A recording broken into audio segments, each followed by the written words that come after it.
अरे बहू रानी तो सारा सारा दिन कमरे में बंद रहती है, कोई काम भी नहीं। मैं तो बोर हो जाती हूँ, क्या करूँ। तभी मीना की सहेली रीना उससे मिलने आती है। अरे मेरे घर का भी यही हाल है। बेटा ऑफिस और बहू कमरे में बंद, समय काटे नहीं कटता। लेकिन अब सच मानो तो वक्त ही नहीं है कि वक्त से रोटी भी खा लूं। अरे बहन, मुझे भी बता दे कौन सा जादू चलाया है। मैं भी अब जिंदगी के बचे कुचे दिन आराम से काट लूं। दीवारें देख देख कर तो बोर हो गई हूं मैं। रीना मीना को एक स्मार्टफोन देती है। ये ले, ये है वो छड़ी जो जादू करती है। इसमें मैंने तेरा फेसबुक अकाउंट भी बनाया है, एंजल प्रिया के नाम से। बस अब यहाँ दोस्त बना और सबसे बातें कर।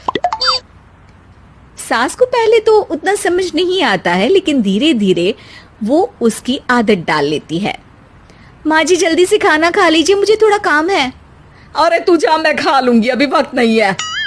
और सासू माँ मोबाइल में मुंह गड़ाए जवाब दे देती है। बहू समझ ही नहीं पाती और वहां से कमरे में चली जाती है।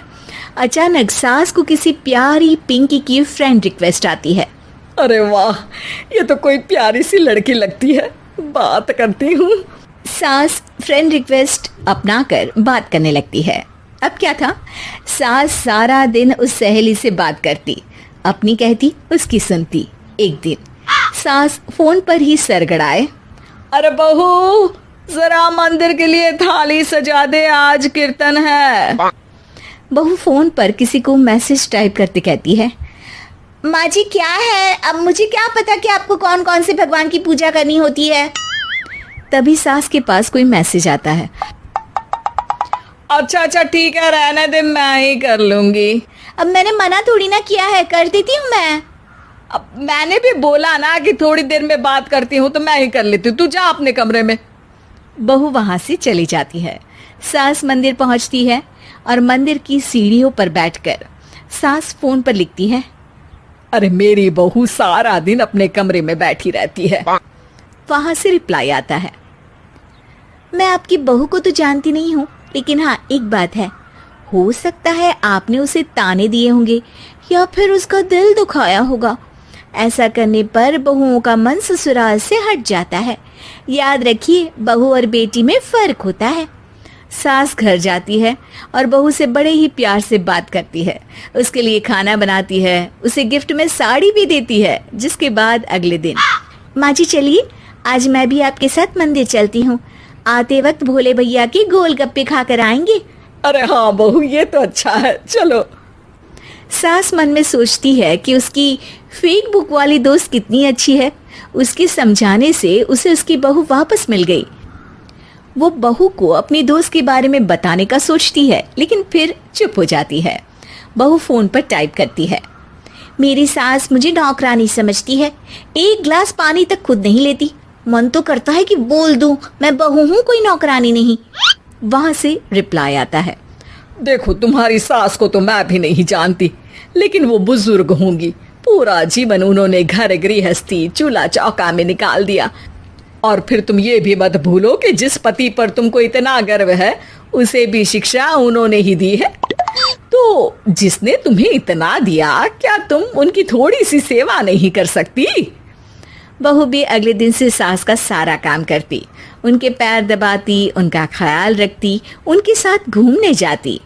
एक दिन सास, बहू ये लो मेरा हीरे का हार।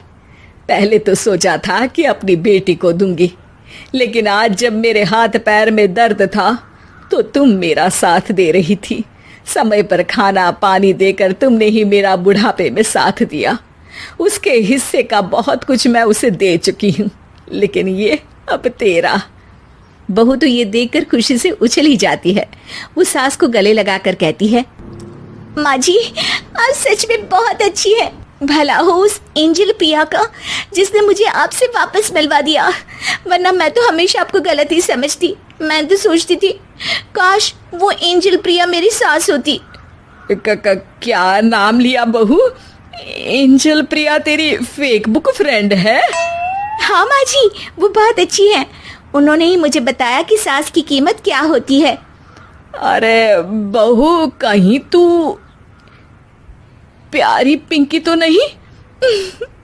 जी माँ जी, मैं ही हूँ प्यारी पिंकी। क्यों? सास बहू को गले लगाकर कहती है।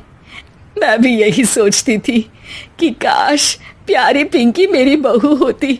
शुक्रिया बहू। सासू माँ, शुक्रिया तो हम दोनों को फेसबुक और सोशल मीडिया का करना चाहिए, जिसने हम दोनों को एक दूसरे से दिल से मिला दिया। अब तक दोनों को समझ आ गया था कि जो खुशी वो बाहर ढूंढ रहे थे, सच में तो वो उनके घर में ही थी।